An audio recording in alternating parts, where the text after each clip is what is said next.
jagaba ne.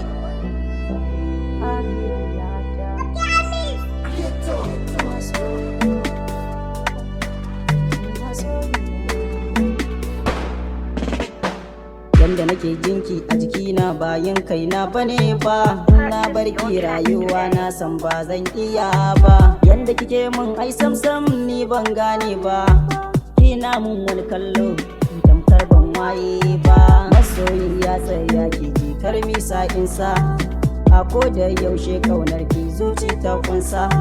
Kina mun ko in kula wai shi mai yasa, wanda kike kauna ni na san na bisa.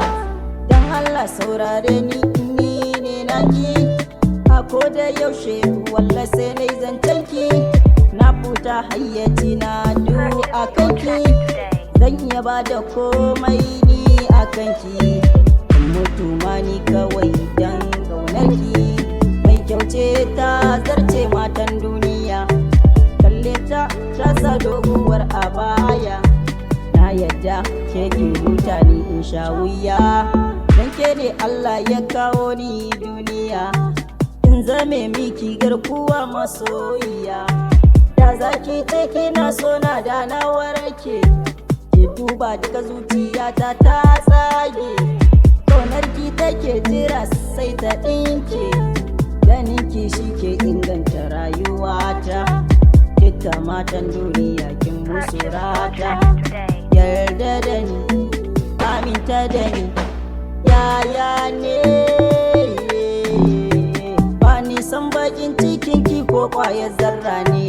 Abokai suna ta cewa ni bakon so ne, na rufe idanuwa kunnuwa doya ne.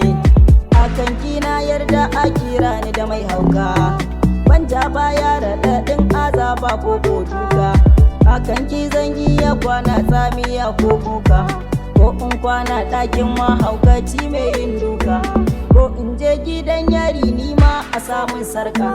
Ba abinci ba ruwa a dinga yi mun duka, ni wallahi komai zan iya a kanki. Zan sa hannu a murhu wanda ake yin girki, zan iya kwanan taras noma inda zan same ki. A sare mun hannu da kafa inda zan aure ki.